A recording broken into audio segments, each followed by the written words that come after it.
உமக்கு மேல் ஒருவரும் இல்லையே, எல்லோருக்கும் மேலாக உயர்ந்தவர், உமக்கு மேல் ஒருவரும் இல்லையே. அல்லேலூயா அல்லேலூயா அல்லேலூயா ஆமென். அல்லேலூயா அல்லேலூயா அல்லேலூயா ஆமென். ஒருவரால் சிருஷ்டிக்கப்படாமலே தாமாக என்றென்றும் இருப்பவர், ஒருவரால் சிருஷ்டிக்கப்படாமலே தாமாக என்றென்றும் இருப்பவர். அல்லேலூயா அல்லேலூயா அல்லேலூயா ஆமென். இன்னைக்கான மெசேஜ் இதுவரைக்கும் ஒரு 2 வாரம் இதை பார்த்துருப்போம். ஜஸ்ட் ஒரு சென்டென்ஸில் 1 நிமிஷத்தில் கடந்து போனோம்னா ஒரு மெசேஜையும் நம்ம யூடியூப்பில் அப்லோட் பண்ணுறது யாரோ ஒருத்தர் பார்க்குறதுக்காக இல்லை. நம்ம சபைக்கு வர்றவங்க ஒரு நாள் வர முடியலை, இல்லை வெளியூர் ஏதாவது வேலைக்கு போயிருக்கோம் அப்படின்னா நீங்கள் பார்க்குறதுக்காக தான். சரிங்களா? இந்த 2 மெசேஜுமே அப்லோட் ஆகிருக்கு, நீங்கள் பார்க்கலன்னா பார்க்கலாம், கேட்காதவங்க. ஃபஸ்ட் நம்ம பார்த்தது பூமி மறுசீரமைக்கப்பட்டது. அந்த 6 நாள் அந்த மறுசீரமைப்பு, 7ஆவது நாள் ரெஸ்ட். இதை பேஸ் பண்ணி இயேசு கிறிஸ்துவின் 2வது வருகை, அதை பற்றி நம்ம ஃபஸ்ட் பார்த்தோம். அதுக்கடுத்து ஏர்லி ஹியூமன் ஹிஸ்ட்ரி, ஆதாம் ஏவாலிருந்து பாபேல் வரைக்கும் நம்ம பார்த்தோம், நிகழ்வுகள் பார்த்தோம்.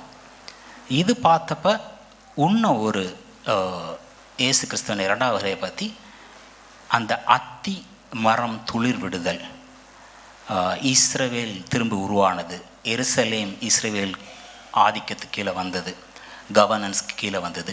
இதை பேஸ் பண்ணி நம்ம பார்த்தோம். சரிங்களா? இன்றைக்கி இது ஒரு 3rd சீக்வன்ஸ். இது என்னன்னு பார்த்தீங்கன்னா பேட்ரியார்கல் ஏஜ். கோத்திர தலைவன், இஸ்ரவேலின் தலைவன், இல்லை நம்ம ஈவன் விசுவாசிகளோட பிதா யார் அப்படின்னு பார்த்தீங்கன்னா 3 பேர்த்த மட்டும்தான் இந்த பேட்ரியார்கல் ஏஜில் இன்க்ளூட் பண்ணுறாங்க. யாருங்க அந்த 3 பேர்? ஆபிரகாம், ஈசாக்கு, யாக்கோபு. இந்த 3 பேரை மட்டும்தான் சொல்கிறாங்க. இதில் இன்றைக்கி நம்ம ப்ரைமரியாக பார்க்குறது ஆபிரகாம். ஆபிரகாம் பற்றி தெரியாது என்ன பிரதருக்குன்னு நீங்கள் கேட்கலாம்.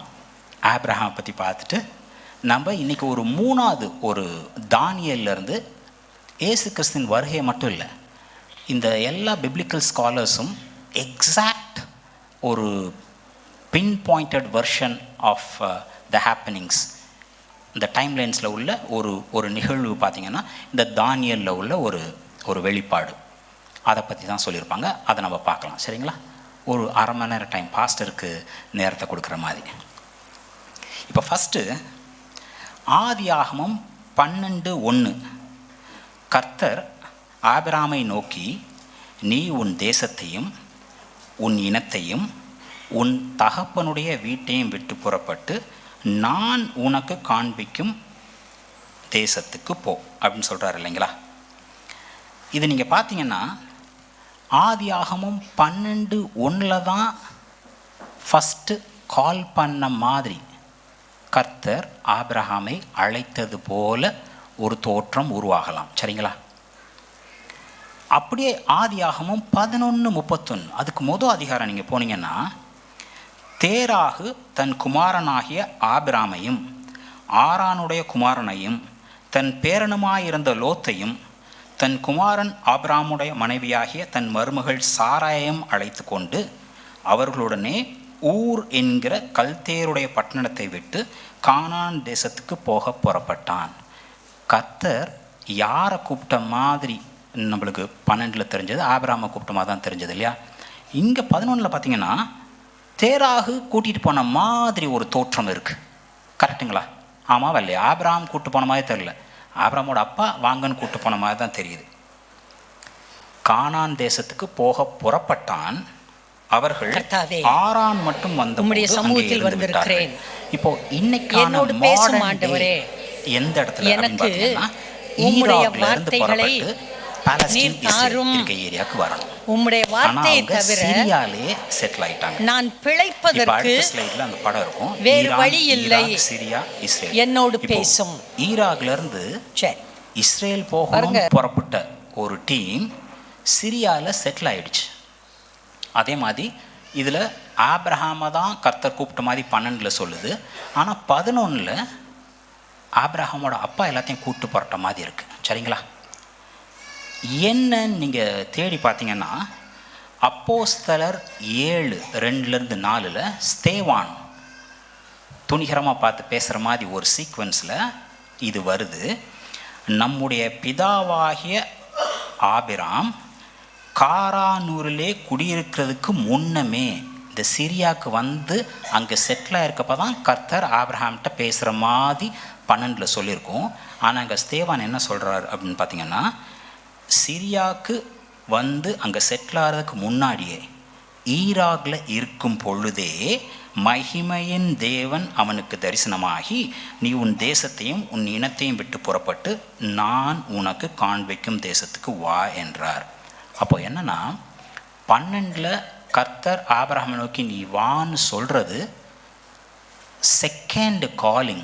ஃபஸ்ட்டு காலிங் அதுக்கு முன்னாடி ஈராக்ல இருந்தப்பயே இருந்திருக்கு.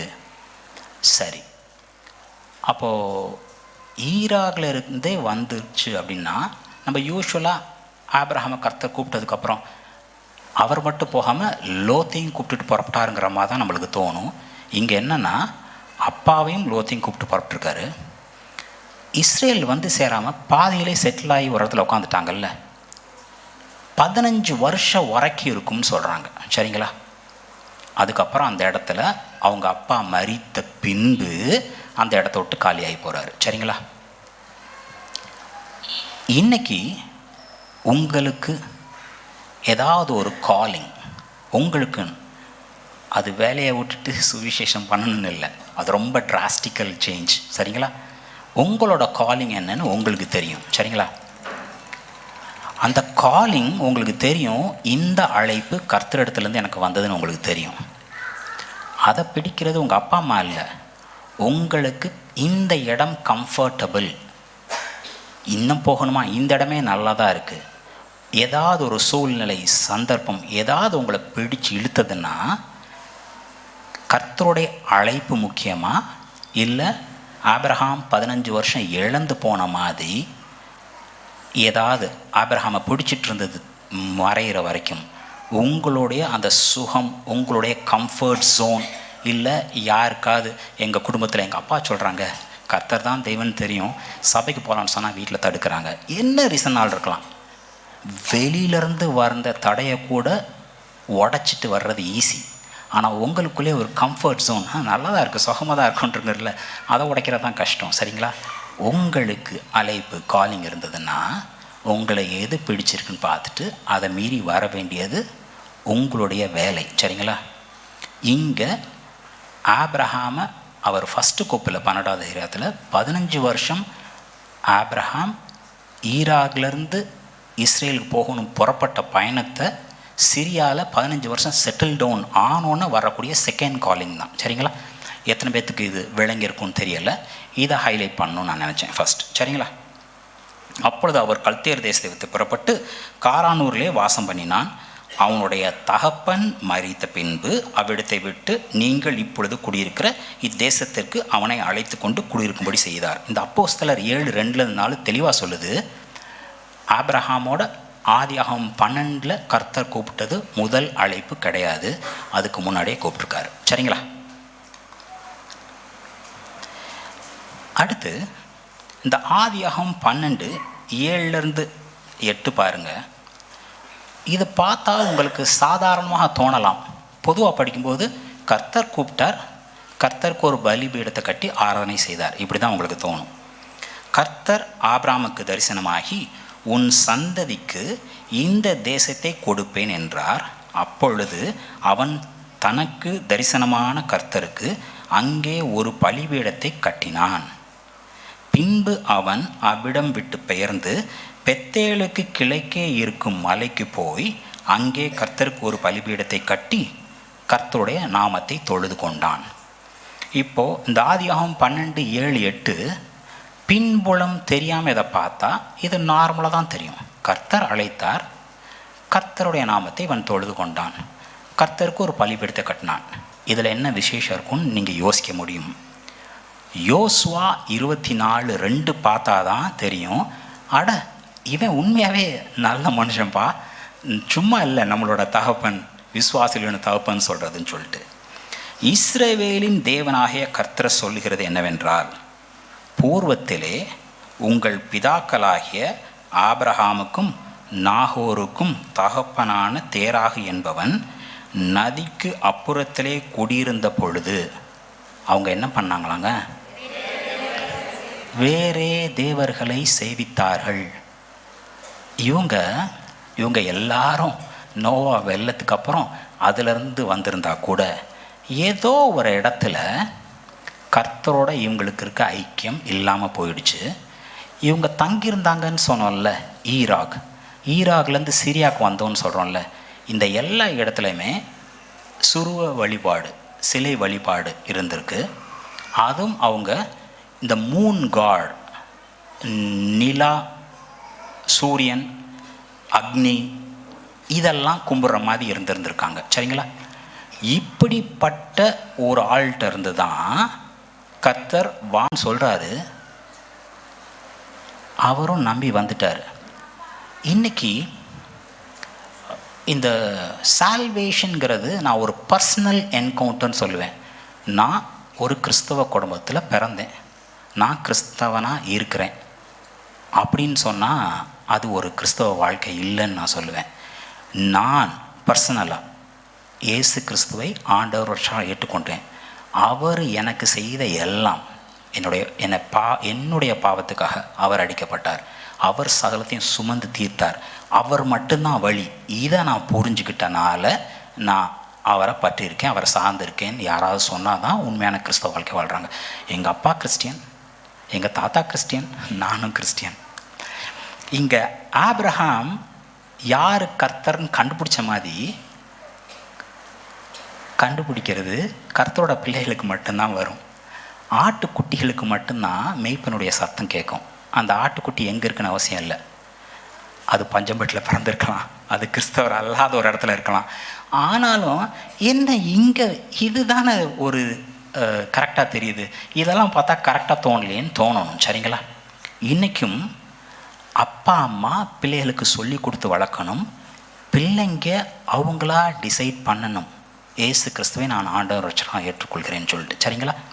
இங்கே அந்த ஆதியாகமம் 12 அவன் கர்த்தரின் நாமத்தை தொழுது கொண்டான்ங்கிறது, அவன் யாருங்கிறது யோசுவா 24:2 பார்க்கலன்னா அசால்ட்டாக தாண்டி போயிடுவான். அவன் வேறே தேவர்களை சேவித்துட்டு இருந்திருந்தா கூட கர்த்தர் எப்போ பார்த்து கூப்பிட்டாரோ, நம்ம எல்லாரும் ஒரு கோபுரம் கட்டுவோம், சிதறி போகாதபடிக்கு ஒரே இடத்துல இருப்போம். இதுதான் இந்த ஏரியாவில் தான் என்னுடைய ஜனங்கள் இருக்காங்க, இவங்களுக்குள்ளே இருக்க தான் பாதுகாப்பு, இங்கே இருந்தால் தான் எனக்கு எதுனா ஒன்றா கூட சப்போர்ட் கால் வரும். யூஷுவல் தாட் ப்ராசஸ் அதுதான். சரிங்களா? டீச்சர்ஸ்லாம் லேண்ட் வாங்குறாங்கன்னு வச்சுக்கோங்களேன். நான் பேசிக்காக ஒரு டீச்சர்ஸ் ஃபேமிலியில் தானே, ஒருத்தர் பிளாட் வாங்கினா தெரிஞ்ச எல்லா டீச்சரும் பிளாட் வாங்குவாங்க. ஏன்னா ஒன்றா இருந்துக்கலாம்ல, ஒருத்தருக்கு ஒருத்தர் பாதுகாப்பு, ஒருத்தருக்கு ஒருத்தர் பேச்சு தானே, ஒருத்தர் ஒரு நாள் ஒரு நல்ல சாப்பாடு சமைச்சா ஷேர் பண்ணிக்க முடியும். இப்படி எல்லாம் ஒரு சர்க்கிளில் இருக்கிறது நல்லது. ஆனால் இங்கே கர்த்தர் சொல்கிறாரு, நீ சகலத்தையும் விட்டுட்டு நான் சொல்கிற இடத்துக்கு நீ வா, நான் உன்னை ஆசீர்வதிப்பேன். இப்போ யார் கூட இருக்கிறது? என்னுடைய ஜனங்களா, நான் என்னை பார்த்துப்பாங்கன்னு நினச்சிக்கிற சர்க்கிளா, கர்த்தரா? அவன் எல்லாத்தையும் விட்டுட்டு கர்த்தரை நோக்கி வந்தான், கர்த்தருக்காக ஒரு பலிபீடம் கட்டுறான், கர்த்தருடைய நாமத்தை தொழுது கொள்கிறான். இப்படி பார்த்தா அட உண்மையாகவே சூப்பர் தானே அப்படின்னு தோணும். சரிங்களா? அடுத்து நார்மல் ஒரு மனுஷனா, சரிங்களா, பிளெயின் சைட், நார்மல் பார்வையோட ஆபிரகாம் யார் தான், அவரோட நல்ல குணநலன் என்ன, ஏதாவது தப்பு பண்ணியிருந்தால் என்ன தான் தப்பு, என்ன தான் அப்படின்னு சொல்லி ஆபிரகாம் நீங்கள் பற்றி பார்த்தீங்கன்னா, ஆதியாகமம் 13:8-12 ஆபிரகாமை தான் அழைத்தார், லோத்தையும் கூட்டிகிட்டு வந்துட்டான். ஆபிரகாமை ஆசீர்வதிக்கிற தேவன், இந்த நெல்லுக்கு பாயும்போது புல்லுக்கும் கொஞ்சம் மழை பெய்யுன்னு சொல்லுவாங்கள்ல, லோத்தும் ஆசீர்வதிக்கப்படுறான்.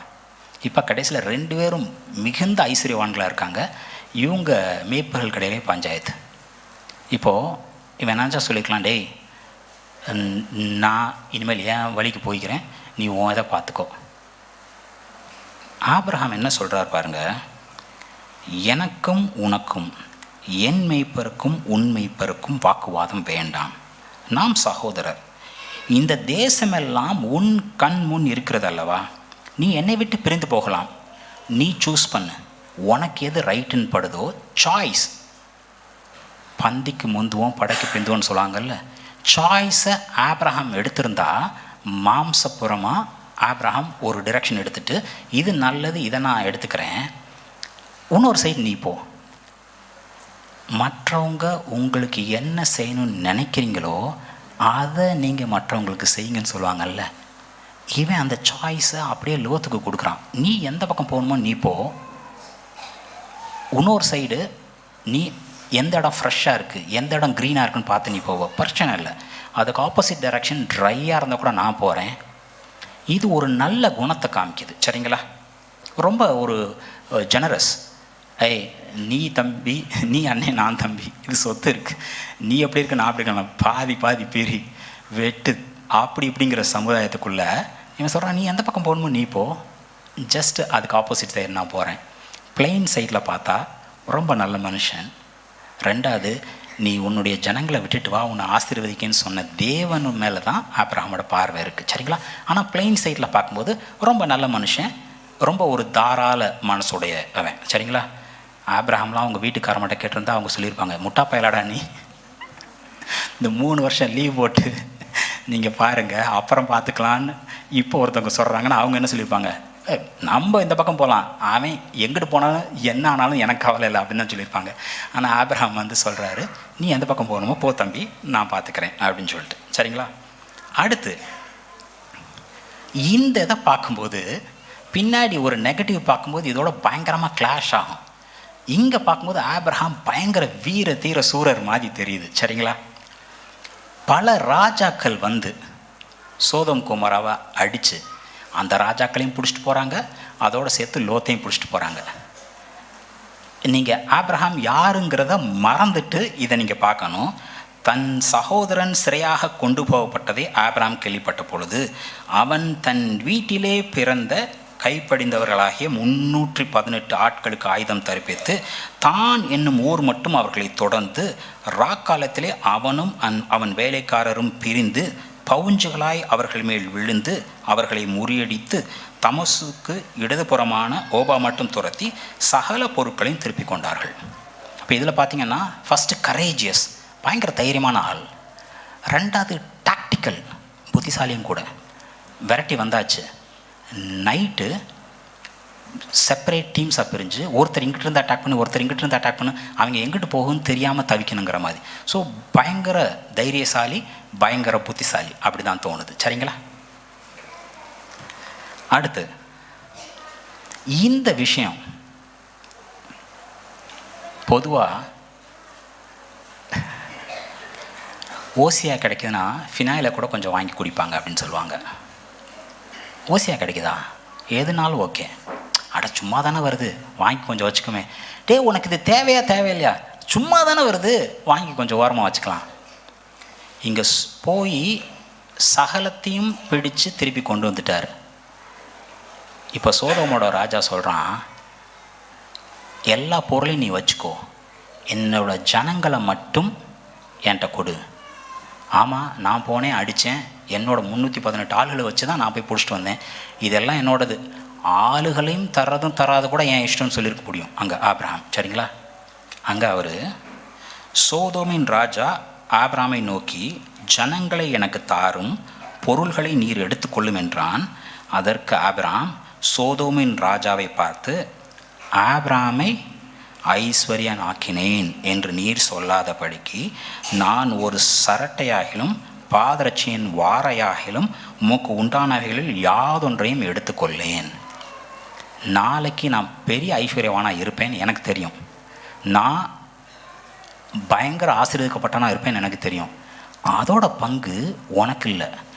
என்ன அழைத்த கர்த்தருக்கு தான் அந்த மகிமை போய் சேரணும். நான் செழிப்பாக இருப்பேன், நான் ஆசீர்வாதமாக இருப்பேன். நம்மளை அழைத்த கர்த்தர் நம்மளை அப்படி கொண்டு போய் வைப்பார். அது மாம்ச பிரகாரமாக இன்னொருத்தனுக்கு அந்த மகிமை போய் சேரக்கூடாது. எனக்கு அது தேவையில்லை. இந்த இடத்துலையும் பார்த்திங்கன்னா பணம், பொருள், இந்த எந்த மேலேயும் ஆசை இல்லை. எனக்கு அதெல்லாம் அவசியம் இல்லை.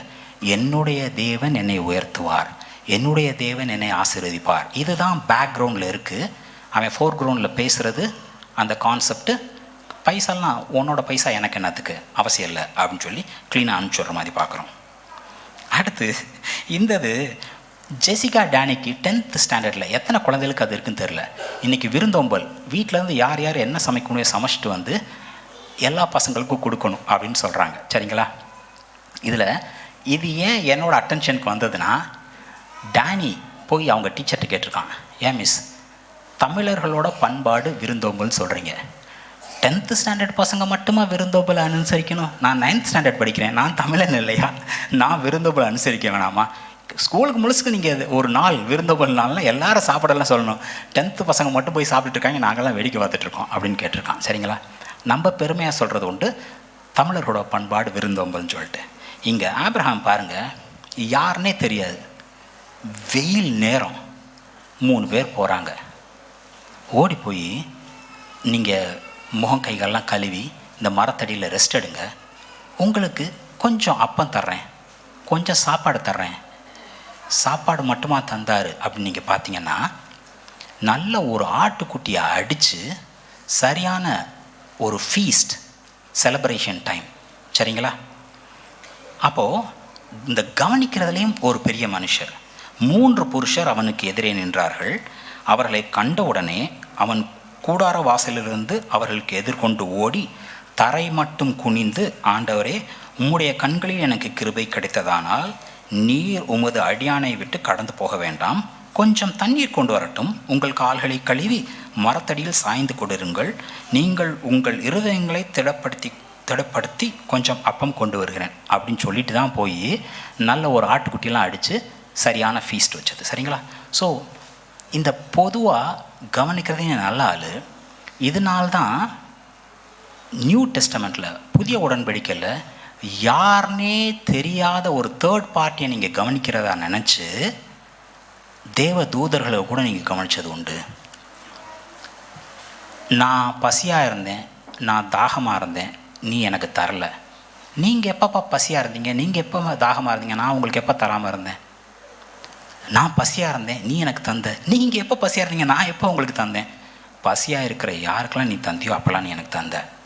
அப்போது ஒருத்தவங்களுக்கு தேவை சொல்லிட்டு, வெயில் காலம் அவங்க வீட்டிலே சாப்பாடு இருக்குமா தண்ணி இருக்குமா தெரியாது, எல்லா பேரும் அவங்கவுங்க வீட்டு டெரஸில் மாடியில் ஒரு பறவைகள் வந்தால் குடிக்கிறதுக்கு தண்ணி ஒரு பாத்திரத்தில் ஊற்றி வைப்பாங்க, கேள்விப்பட்டிருக்கேன். சரிங்களா? முடிஞ்ச உதவியை தேவையானவங்களுக்கு பண்ணுறதுல குறைஞ்சி போக போகிறது கிடையாது.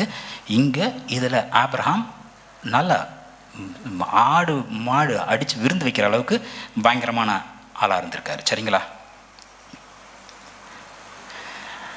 இதை விட பெரிய விஷயமாக நான் பார்த்தது, இப்போது நம்ம அட்வைஸ் பண்ணுறது, தர்க்கம் பண்ணுறது, டிஸ்கஸ் பண்ணுறது, இதெல்லாம் நம்மளுக்கு ஈக்குவலண்ட்டான ஆளுகள்கிட்ட வச்சுப்போம்.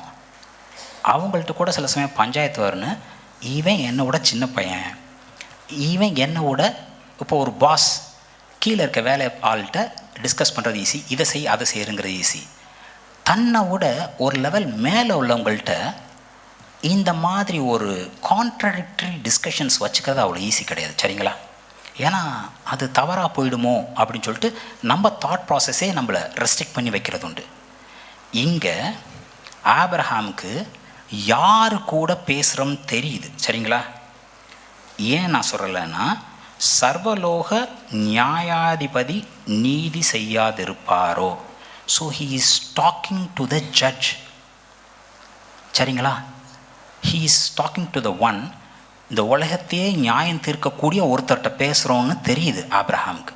தெரிஞ்சு தான் பேசுகிறாரு. ரெண்டாவது, இந்த இது நீங்கள் வாசிக்கும்போது கொஞ்சம் யோசித்து பார்த்தீங்கன்னா தெரியும், ஆண்டவர் கர்த்தர் அப்படின்னா எல்லாம் தெரிந்தவர், எல்லாம் அவரால் முடியும், அவர் எல்லா இடத்துலையும் இருக்கார். சரிங்களா? எல்லா இடத்துலையும் நிறைந்திருக்கிறார். அவருக்கு தெரியாதா சோதோம் குமரா ரொம்ப மோசமாக இருக்குது, அது உண்மையாகவே மோசமாக தான் இருக்கான்னு நான் இறங்கி போய் பார்க்கலன்னா அவர் அங்கேருந்து பார்த்தா அவருக்கு தெரியாதா? உண்மையாகவே இறங்கி வந்தது. ஆப்ரஹாம் அவரோட ஒரு கான்வர்சேஷன் ஸ்ட்ரைக் பண்ணுவான், சோதோம் குமோராக பறிஞ்சு பேசுவான் அப்படின்னு அவருக்கு தெரியும். அதனால தான் அவர் வந்ததே. ஆனால் இவனுக்கு இந்த பேசுகிறது அளவுக்கு வந்தால் கூட ஒரு லெவலுக்கு மேலே அவனால் போக முடியல. ஒரு நம்ம பார்கெயின் ஒரு டிஸ்கஸ் பண்ணுறோன்னு வச்சுக்கோங்களேன், ஒரு லெவல் 2 லெவல் 3 லெவல் எத்தனை லெவல் போவோம், இதுக்கு மேலே போக முடியாதுன்னு நினைப்போம்ல. 50 பேர் இருந்தால் உலகத்தையே நியாயம் தெரிக்கிற ஒருத்தர் 50 நீதிமான் இருக்கிற ஒரு இடத்த அழிச்சிருவீரா?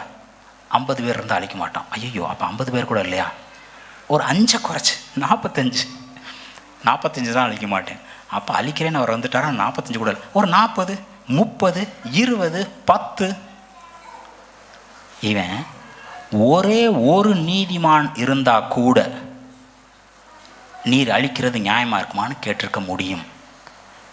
நார்மல் தேச சட்டம் எத்தனையோ குற்றவாளிகள் தப்பிக்கப்படலாம், ஆனால் ஒரு நிரபராதி தண்டிக்கப்படக்கூடாதுன்னு பொல்லாங்கான தேசத்து சட்டத்தில் இருக்கும்போது ஒரு நீதிமான் இருந்தால் அவன் நிமித்தம் அந்த தேசம் காப்பாற்றப்படணும் இல்லையா? தேசத்தை அழித்து அந்த ஒரு நீதிமானை அழிக்கிறது எப்படி ஒரு ஒரு ஒரு நியாயாதிபதிக்கு கரெக்டாக இருக்கும்? ஆனால் அவர் ஆப்ரஹாமோட தாட் ப்ராசஸ் ஒரு 50 பேர் கூட இருக்க மாட்டாங்களா? திண்டுக்கல்ல ஒரு 50 நல்ல மனுஷர் இருக்க மாட்டாங்களா? இந்த மாதிரி ஒரு தாட் ப்ராசஸில் ஒரு 50 பேர் இருக்க மாட்டாங்களா? 45 40 30 20 10 அதுக்கு மேலே போகிறதுக்கு மனசு வரல, இங்கே குத்துது. சரிங்களா? இவர் ஆப்ரஹாம் தன்னோட பேசுவான்னு தெரிஞ்சே தான் வர்றாரு.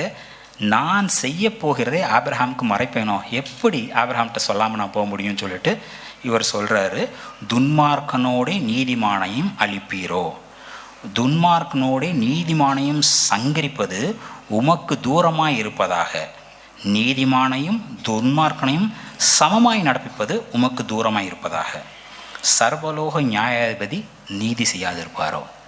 Simple thought process. ஜெசிகா ஊர் சுற்ற போயிருந்துச்சு, அவங்க அம்மா பார்க்க போயிருந்துச்சு.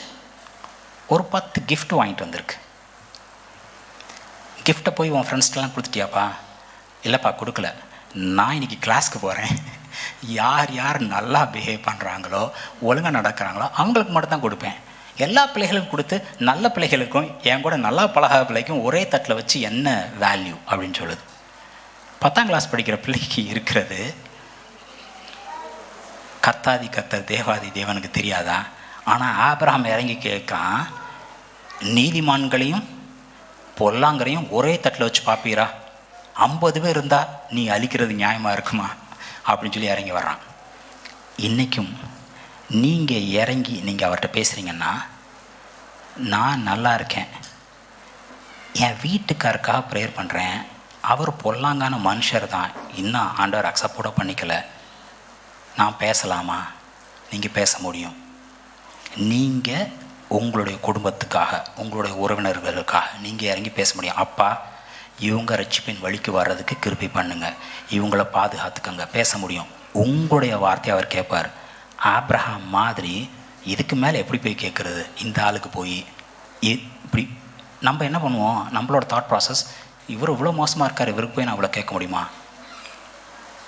ஆப்ரஹாம் 10ஓட நிப்பாட்டின மாதிரி நீங்களே உங்களுடைய மனசை சுருக்கி நிப்பாட்டிக்க வேணாம். சரிங்களா? You can go all guns in, full ஃப்ளெஜ்டாக நீங்கள் போய் கேட்கலாம். அவர் கேட்குறதுக்காக தான் உங்களை வச்சுருக்காரு. நீங்கள் கேட்டு நீங்கள் பெற்றுக்கொள்ளணும். சரிங்களா? என்ன பிரதர் ஃபுல் பாசிட்டிவ் தானா, நெகட்டிவ் சைடே இல்லையா அப்படின்னா, கொஞ்சம் தான் லிஸ்ட் பண்ணியிருக்கேன். இன்றைக்கி கூட நம்ம பசங்க கேட்டாங்கல்ல, என்னுடைய மனைவி அழகாக இருக்கிறா, என் உயிர் போகுது, நான் பயந்து போய் தங்கச்சின்னு சொன்னேன். யார் அப்படின்னு எல்லாரும் என்ன சொன்னீங்க? எல்லா பேரும் ஆப்ரஹாம் மட்டும்தான் சொன்னீங்க. ஆப்ரஹாம் மட்டும்தானா? இந்த அடுத்து ஈசாக் யாக்கோவை பற்றி பேசும்போது ஒரு ஸ்லைடு அப்பன் புத்தி தப்பாமல் இருக்குது அப்படின்னு சொல்லுவாங்கள்ல, அந்த மாதிரி வந்திருக்கு. ஆப்ரஹாம் ஒரு தடவை இல்லைங்க, ஆதியாகமம் 12 ஆதியாகமம் 20 2 ரெப்படேஷன். எகிப்தில் பண்ண அதே தப்பை திருப்பி கெரார்லையும், அங்கே எகிப்தில் பார்வோன்னா இங்கே அபிமெலேக்கு, 2 பேரும் டே ஏண்டா எங்கள் மேலே பிரச்சனை வர்றதுக்கடா இப்படி பண்ண, இவனை திட்டி இவனை விரட்ட வேண்டியது இருக்குது. நம்ம தப்பு பண்ணக்கூடாது, சரிங்களா? ஆட்டுக்குட்டி சகதியில் படுத்து மொய் பன்னிக்குட்டி மாதிரி இருக்கக்கூடாது. தெரியாமல் தவறி விழுந்தால் அவர், இவன் ஒரு தீர்க்கதரிசி, அவன் உனக்காக வேண்டுதல் செய்வான், உனக்கு எல்லாம் நடக்குங்கிற மாதிரி உங்களுடைய அப்பா உங்களுக்கு சப்போர்ட்டிவாக தான் நிற்கிறார், சரிங்களா? விழக்கூடாது, விழமாட்டம், விழுந்தாலும் அவர் உங்கள் பக்கத்தில் தான் இருக்காரு, நீங்கள் விளங்கிக்கணும், சரிங்களா? ஒரு தடவை இல்லை, ரிப்பீட்டடாக அதே மிஸ்டேக் 2 முறை. இது எத்தனை ஆண்களுக்கு இது ஒத்துப்பீங்கன்னு தெரில, எத்தனை மனைவிமார் இதை அக்செப்ட் பண்ணிப்பாங்கன்னு தெரில. ஆபிரகாம் சாராளுக்கு செவி கொடுத்தான். மனைவிமார் சொல்கிறத புருஷன்மார் கேட்கலாம், தப்புன்னு இல்லை. எங்கே இது கான்ட்ரடிக்டரி ஆகுதுன்னா, ஆண்டவருக்கு மீறி மனைவியோட வார்த்தையா, இதை நீங்கள் தான் பார்த்துக்கணும். சாராய் ஆபிரகாமை நோக்கி, நான் பிள்ளை பெறாதபடிக்கு கர்த்தர் என் கற்பத்தை அடைத்திருக்கிறார், நான் உன்னை பெரிய ஜியாதாக்குவேன்னு சொன்னவர் கற்பத்தை அடைத்திருக்கிறாராம், என் அடிமை பெண்ணோட சேரும், ஒருவேளை அவளால் என் வீடு கட்டப்படும் என்றால் சாராயின் வார்த்தைக்கு ஆபிரகாம் செவி கொடுத்தான். ஆண்டவரை நோக்கி போன மாதிரி எங்கேயாவது இது இருக்கா? நீங்கள் சொன்னால் சரிங்க மேடம், ஓ இல்லை உனக்கும் எனக்கும் குழந்தை தருவார்னு சொல்லியிருக்கார். இப்போது லீகலாக பார்த்தீங்கன்னா வேத வல்லுநர்கள் என்ன சொல்கிறாங்கன்னு, சாரால் சொன்னதை தப்புன்னு கிடையாது. ஏன்னா அந்த காலத்தில் அடிமைகள்னால் ஓனருக்கு உரியவர்கள், சரிங்களா? இப்போது சாராளோட அடிமை சாராளோட சொத்து, இதை அவள் எடுத்து ஆபிரகாமுக்கு கொடுக்குறான். நியாயப்படி அது ஓகே தான், பிரச்சனை ஒன்றும் இல்லை. ஆனால் எல்லா விஷயத்துலையும் கர்த்தரை முன்னிலை பற்றி கர்த்தரை நோக்கி பார்த்த ஆபிரகாம், நீ அந்த பக்கம் போறியா, நான் இந்த பக்கம் போகிறேன், உன்னோட ஷூ லேஸ் கூட எனக்கு வேணாம், இப்படி எல்லா வகையிலையும் கர்த்தரையே நம்பி இருந்த ஆபிரகாம் இந்த இடத்துல மனைவி சொல்லி கேட்டு போனது எனக்கு அது கரெக்டாக பாடல, சரிங்களா? ஸோ பை ஆல் மீன்ஸ் வீட்டுக்காரம்மா சொல் பேச்ச கேளுங்க. ஆனால் ஏதாவது கான்ட்ரடிக்டரி வித் த ஹெவன்லீஸ் இருக்கான்னு நீங்கள் பார்த்துக்குங்க. ஏன்னா அத்தாரிட்டி யார்கிட்ட தெரியுமா இருக்குது? இந்த அம்மா சொன்னிச்சு, சொல்லி தான் பூம்பு மாடு மாதிரி தலையாட்டிட்டு போனான் அந்த ஆள். கடைசியில் அந்த மாதிரி வந்துருச்சு, இந்த பிரச்சனைக்கான ரீசனே நீ தாண்டா, எல்லா கர்த்தர் உனக்கு எனக்கு நின்று பஞ்சாயத்து பண்ணுவாராக. ஏய் நான் என்னப்பா பண்ணேன், நீ சொன்ன நான் ஓகேன்னு தானே சொன்னேன், உனக்கு எங்கே புத்தி போச்சு, நீ தானே குடும்ப தலைவன், நான் சொன்னால் நீ ஆமாமான்னு கேட்டுப்பியா? அப்போது அசால்ட்டாக கேட்டுக்கிட்டா என்ன அர்த்தம்னா, பொண்டாட்டி சொல்கிற கேட்குறேன்னு மட்டும் இல்லை, அங்கே உன்னோட பொசிஷன் அஸ் அ லீடர் நீ எஸ்டாப்ளிஷ் பண்ணலைன்னு அர்த்தம், சரிங்களா? அடுத்து ஆபிரகாமுக்கு கர்த்தரோட அந்த அழைப்பில் தெளிவு எந்த அளவுக்குன்னு எனக்கு விளங்கலை.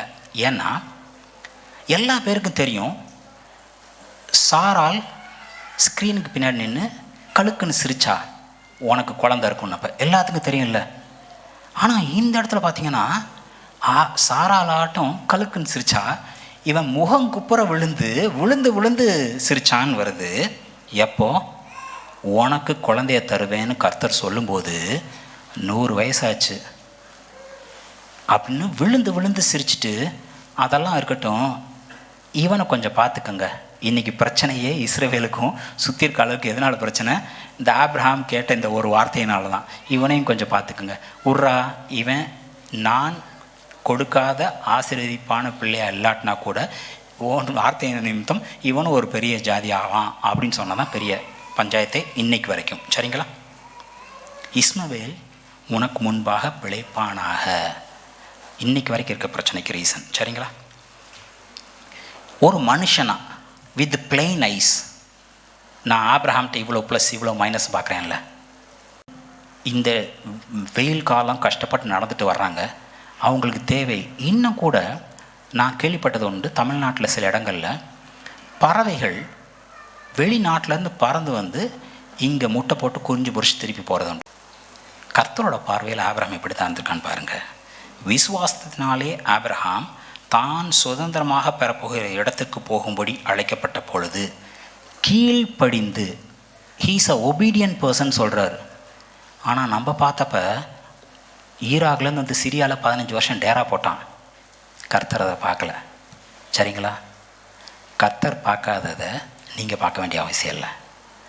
உங்கள்கிட்ட இருக்க குறைய குற்றத்தை மன்னிச்சிட்டேன், கழுவி சுத்தப்படுத்திட்டேன்னு அவர் சொன்னால் அவர் லைனோட நீங்கள் நிற்கணும். இல்லை ஆண்டவரே, இன்னும் நான் பாவி தான், இன்றைக்கி காலையில் கூட என் பொண்டாட்டியை திட்டேன் ஆண்டவரே, என் வீட்டுக்காரரை திட்டேன். அதாவது நான் காமெடிக்காக சொல்லலை. ஆன் அ டெய்லி பேசிஸ் நான் எத்தனை முறைப்பா மன்னிக்க. என் சகோதரன் பிரச்சனை பண்ணுறான், எத்தனை முறை மன்னிக்க சொன்னாருங்க? உங்கள்கிட்ட அதை எதிர்பார்க்குற மாம்சமான ஒன்றுமில்லாத உருப்படாத மனுஷன்ட்ட இதை எதிர்பார்க்குற தேவன் அவர் எந்த அளவுக்கு மன்னிக்கிறவராக பாருங்க. அவர் செய்ய முடியாத ஒன்றா உங்கள்கிட்ட எதிர்பார்ப்பாரு. சரிங்களா? இது துணிஞ்சு போய் தப்பு பண்ணுங்கிறக்காக இல்லை. இந்த சேஃப்டி நெட்னு ஒன்று வைப்பாங்க. கட்டடம் உயர உயர உயர யாராவது ஆள்கள் தவறி விழுறாங்கன்னு சேஃப்டி நெட் கட்டுவாங்க. சேஃப்டி நெட் கட்டுற வரைக்கும் வேலை நடக்கிறது ரொம்ப கம்மியாக நடக்கும். பயந்து விழுந்துருவோமோ நினச்சி வேலை பார்ப்பாங்க. இந்த சேஃப்டி நெட் கட்டின பிறகு ரொம்ப துரிதமாக வேலை நடக்கும். ஒருத்தன் கூட விழுந்திருக்க மாட்டான், அந்த பயம் இருக்காது. இப்போ நான் சொல்கிறது, நீங்கள் விழுந்தாலும் நோவாவோட பேழையில் தான் விழுவீங்க. நீங்கள் தவறுனாலும் கர்த்தருக்குள்ளே தான் தவறுவீங்க. உங்களை தாங்கிறதுக்கு, உங்களை தேற்றுறதுக்கு, உங்கள் காயத்தை சுகப்படுத்துறதுக்கு, உங்கள் கண்ணீரை துடைக்கிறதுக்கு அவர் இருக்கார். அவர்கிட்ட இல்லாமல் நான் இன்னைக்கு பாவி, நான் எப்படி சர்ச்சுக்கு போவேன், எப்படி கர்த்தருடைய பந்தியில் நான் பங்கெடுப்பேன், நீங்களாம் விலகி நின்னீங்கன்னா அவர் ஓடி வந்து எதுவும் பண்ண முடியாது. சரிங்களா? நீங்கள் அவர் யாருன்னு புரிஞ்சுக்கிட்டு நீங்கள் வந்து அவர் கூட நிற்கணும். சரிங்களா? ரோமர் வேத வாக்கியம் என்ன சொல்கிறது? ஆபிரகாம் தேவனை விசுவசித்தான், அது அவனுக்கு நீதியாக எண்ணப்பட்டது என்று சொல்கிறது. இஸ்மவேல் உன் கண்ணுக்கு முழு பிழைப்பானாக. நான் பார்க்கலடா, நீ அப்படிப்பட்ட ஆள் இல்லை, நீ என் பிள்ளை, நீ சுத்தம், நீ நல்லவன். அவர் பார்க்குறாரு. இஸ்ரவேலின் ஜெய கம்பீரம் அவர்களுக்குள்ளே இருக்கிறது. காண்டாமிருகத்துக்கு ஒத்த பலன் அவர்களுக்கு இருக்கிறது. ஆண்டவரே மொட்டி வலிக்குது, நான் ரொம்ப வீக்காக இருக்கேன், நான் உன்னை அப்படி பார்க்கல அப்படின்னு அவர் சொல்கிறார். சரிங்களா? யாக்கோபில் இன்னும் ஒரு லெவல் போய் அவன் தேவனுடைய ஸ்நேகிதன் எனப்பட்டான். ஃப்ரெண்டு. அப்பா அம்மாட்ட கூட சில விஷயங்களை மறப்போம், ஃப்ரெண்ட்ஸ்கிட்ட மறைக்க மாட்டோம்னு நம்ம சொல்லுவோம்ல. இவர் எப்படி இருக்க ட்ரை பண்ணியிருக்காரு? நான் உன் அப்பாடா அப்படிங்கிறத இருந்து ஒரு லெவல் போய் நான் உன் ஃப்ரெண்டுடா. நேற்று சொன்னாங்களே, நாங்களாம் டீ பெஞ்சில் உட்காந்து ஜாலியாக பேசுகிற மாதிரின்னு, ஏன்ட்டு அப்படி வந்து பேசுன்னு அவர் சொல்கிறாரு. சரிங்களா? இதை நான் ஏற்கனவே ஒரு சொல்லியிருப்பேன். ஆபிரகாம் மட்டும் இல்லை, தாயை போல பிள்ளை, நூலை போல சேலை, அப்பனுக்கு இருக்க புத்தி தப்பாமல் பிறந்திருக்கு அப்படிங்கிற மாதிரி ஈசாக்கும் ஆபிரகாமோட அதே ட்ரைட். ஆபிரகாமாவது பொண்டாட்டிட்ட சொன்னார், எப்பா யாராவது கேட்டால் நீ என் தங்கச்சின்னு சொல்லுன்னு சொல்லிட்டு. இங்கே ஈசாக்கு டிக்ளேரே பண்ணிட்டான் நேராக. ஈசாக்கு கெராரிலே குடியிருந்தான். அவ்விடத்து மனிதர்கள் அவன் மனைவியை குறித்து விசாரித்த போது இவன் என் சகோதரி என்றான். எப்பா சொல்லுப்பான்னு கூட சொல்லலை, இவன் என் சகோதரி தான் சொல்லிட்டான். ஆனால் கர்த்தர் ஈசாக்கை பற்றி சொல்லியிருக்க எல்லா இடத்தையும் பார்த்தீங்கன்னா ப்ராமிஸ்டு சைல்டு, ப்ராமிஸ்டு சைல்டு. நான் உனக்கு கொடுப்பேன்னு சொன்ன குழந்தை இஸ்மவேல் கிடையாது, ஈசாக்கு தான் சொல்லிட்டு. யாக்கோபை பற்றி பார்த்தீங்கன்னா அப்பனும் பையனும் ஊராங்கியலுக்கு தான் பயந்தாங்க. இந்த யாக்கோபு தன் சகோதரருக்காக பயந்து, டே ஒரு டீமுடா மொத்தமாக போனால் அவன் எல்லாத்தையும் அடித்து கொண்டு போகிறான், கொஞ்சம் வேற பிரிஞ்சு போங்க, ஃபஸ்ட்டு ஒரு செட்டு போ. தனக்கு பிடிச்ச ஆளுகளை கடைசியாக வச்சுக்கிட்டு போனால் பரவாயில்லங்கிற ஆளுகளை ஒரு லெவலாக முன்னாடி வச்சு அனுப்புகிறான். பயந்தாங்கோலி. ஆனால் அவர் இந்த எத்தனை தான் தெரிந்தெடுத்து, நீ இன்னையிலேருந்து யாக்கோபு கிடையாது இஸ்ரவேல்னு சொல்கிறார். அவர் உங்களை அழைத்தா நீங்கள் எப்படிப்பட்ட ஆள் நீங்கள் பார்க்க வேண்டிய அவசியம் இல்லை. சரிங்களா? த ஒன் ஹூ கால்டு, உங்கள்கிட்ட கிரியை ஆரம்பித்தவர் அது முடிவு பரியந்தம் அதை பார்த்துப்பாரு. நம்ம எப்படி இருக்கோன்னு பார்த்துக்க வேண்டிய அவசியம் இல்லை. சரிங்களா? இப்போது நான் இன்னைக்கான ஒரு இது சொல்வேன்னு சொன்னேன்ல, தானியேல் 9ஆம் அதிகாரம் நீங்கள் வாசிங்க, அதோட க்ரக்ஸை மட்டும் நான் சொல்கிறேன். சரிங்களா? தானியேல் பார்த்தீங்கன்னா எரேமியா தீர்க்கதரிசி சொன்னதுலேருந்து ப்ரேயர் பண்ண மாதிரி இருக்கும். எரேமியா தீர்க்கதரிசி என்ன சொன்னார்? 70 வருஷம் ஆகும். என்னத்துக்கு? இஸ்ரவேல் திரும்பி கட்டப்படுறதுக்கும் பாவ நிவாரண பலியா, பாவ நிறுத்தியாக மெசையா அடிக்கப்படுறதுக்கும் 70 வருஷம் ஆகும். தானியேல் இதை பற்றி வேண்டிக்கிட்ட பொழுது 70 வாரங்கள் அப்படின்னு வருது. அங்கே 70 வருஷம், இங்கே 70 வாரம். இந்த தானியேல் இந்த 70 வாரம்னு சொன்னதுக்கான மூல வார்த்தை என்னன்னு பார்த்தீங்கன்னா 7 அல்லது குரூப் ஆஃப் 7, ஒரு குரூப் ஆஃப் 7. அப்போ அந்த குரூப் ஆஃப் 7-ஐ பிப்ளிக்கல் ஸ்காலர்ஸ் என்ன சொல்கிறாங்கன்னா 7 டைம்ஸ் ஆஃப் 70 இயர்ஸ். இந்த எரேமியா தீர்க்கதரிசி சொன்ன 70 வருஷம் 7 மடங்கா, அதுதான் வந்து குரூப்ஸ் ஆஃப் 7 ஆஃப் 70. அப்போ மொத்தம் 490 வருஷம். 490 வருஷம். இதுவும் எப்படி ரிப்பீட் ஆகும்? ஃபஸ்ட்டு அந்த 7 × 70 இருக்குல்ல, அதில் 69 ஒரு கேப்பு, 1 ஒரு கேப். இந்த 69லையும் ஃபஸ்ட்டு 7 ஒரு கேப்பு, அடுத்து 62 ஒரு கேப். ஃபஸ்ட்டு 7 என்னத்துக்கு? 7 × 7 49 வருஷம். அந்த பட்டணம் திருப்பி கட்டப்படுவதற்காக. இந்த தானியேல் 9 நீங்கள் வீட்டில் போய் ஒரு வாசிங்க, இந்த அண்டர்ஸ்டாண்டிங்கை வச்சு. நெகேமியா 2ல் அர்த்தசஷ்ட ராஜா பர்மிஷன் கொடுக்குறாரு. எப்போ? கிறிஸ்து பிறக்கிறதுக்கு 445 வருஷத்துக்கு முன்னாடி நீ போய் பட்டணத்தை, ஆலயத்தை, சுவரை கம்ப்ளீட்டாக ரீகன்ஸ்ட்ரக்ட் பண்ணலான்னு சொல்லிட்டு. இந்த ஃபஸ்ட்டு ஈவெண்ட், இந்த ரீகன்ஸ்ட்ரக்ஷனுக்கு தான் 49 வருஷம். அப்போலேருந்து இயேசு கிறிஸ்து வரணும், நம்மளுக்காக அடிக்கப்படணும், சகலத்தையும் சுமந்து தீர்க்கணும், திருப்பி உயிர் தள்ளணும். அதுக்கு 62, அதுதான் 7:62 அப்படின்னு வந்திருக்கும். இப்போது இந்த ஃபஸ்ட்டு 7:49 வருஷம் முடிஞ்சிருச்சு. அதுக்கு அடுத்த 62 அதுவும் முடிஞ்சிருச்சு. இயேசு கிறிஸ்து வந்தார், சுமந்து தீர்த்துட்டார். சரிங்களா? சரி, இதுக்கு அடுத்து அப்போ இமீடியட்டாக 70வது வரணுமே. 69 7 வாரமும் 62 வாரமும் முடிஞ்சு போச்சு. 69 வாரம் முடிஞ்சிருச்சு. 70வது வாரம் தொடங்கணுமே. அந்த 70வது வாரம் என்ன பார்த்தீங்கன்னா உபத்திரவ காலம். அதுலேயும் அந்த வாரத்தை 2ஆக பிரித்து உபத்திர காலம், மகா உபத்திர காலம் 2ஆக அங்கே உடையுது. அப்போது அது தொடங்கணுமே அப்படின்னு பார்த்தா, இங்கே தான் ஸ்காலர்ஸ் என்ன சொல்கிறாங்கன்னா, அந்த கிளாக் வாஸ் பாஸ்ட் அப்படின்னு சொல்கிறாங்க. என்ன பிரதர் காமெடியாக இருக்குது, மேடம் ப்ரீச் பண்ண வரும்போது பிரதர்கிட்ட சொல்லி கிளாக்கை வந்து ஒரு 9 o'clock செட் பண்ணுவார். அந்த மாதிரி நீங்கள் கிளாக் பாஸ்ட்னு எப்படி நீங்கள் சொல்லலாம் அப்படின்னீங்கன்னா, லூக்கா 21:24 புறஜாதியாரின் காலம் நிறைவேறும் வரைக்கும் எருசலேம் புறஜாதியாரால் மிதிக்கப்படும். அது 1. எருசலேம் எப்போ இஸ்ரவேலுக்கு கீழே வந்துச்சு நம்ம போன வாரம் பார்த்தோம். அடுத்து எபேசியர் 3:5-6 பார்த்தீங்கன்னா, இந்த பழைய உடன்படிக்கையில் ஒரு காரியம் மறைக்கப்பட்டிருக்கு. என்னன்னு பார்த்தீங்கன்னா சர்ச். இது ஒரு மிஸ்ட்ரியாகவே இருந்திருக்கு. இதை பற்றின வெளிப்பாடு பழைய உடன்படிக்கையில் கிடையவே கிடையாது. இப்போது புறஜாதியார், இது சர்ச் டைம். இது புதிய உடன்படிக்கையின் ஆளுகளுக்கு மட்டும் அந்த வெளிச்சமாக வருது. அதை தான் எபேசியர் 3:5-6 சொல்லுது. ஆனால் இந்த கரெக்டாக இந்த 69 பாஸ்ட்னு சொல்கிறேன்ல, அங்கே தான் என்ன பிச்சின் ஆகுதுன்னா, அந்த அத்திப்பழ மரம் நம்ம போன வாரம் பார்த்தோம் இல்லையா, அத்தி மரம் துளிர் விட்டு அந்த ஜென்ரேஷன் அதை பார்க்குறதுக்கு முன்னாடி போகிறதில்லன்னு சொல்லிட்டு அது கரெக்டாக ஃபிட்டின் ஆகுது. இது முடியும் போது தான் அந்த லாஸ்ட் 70வது வாரம் தொடங்கணும், ட்ரிபுலேஷன் டைம். சரிங்களா? உண்மையாகவே பாஸ்டர் சொல்கிறத விட ரொம்ப அக்ரெசிவாக இருக்க போது அடுத்த வருகை. ரெடியாக இருப்போம். அவர் யார், நம்ம யாருன்னு தெளிவாக புரிஞ்சுப்போம். இவ்வளோ நேரம் நம்ம பார்த்தோம்ல, ஆபிரகாம் எப்படி இருந்தான், ஈசாக்கு எப்படி இருந்தான், யாக்கோபு எப்படி இருந்தார்கள். ஆனால் அவர் அவங்களை எப்படி பார்த்துக்கிட்டாரு, எப்படி கூட வந்துட்டார். அப்போது இன்றைக்கி நான் ஆபிரகாமின் குமாரத்தி, நான் ஆபிரகாமின் பிள்ளை, சகல ஆசீர்வாதத்தையும் சுதந்திரம் கொள்வதற்கு எனக்கு அதிகாரம்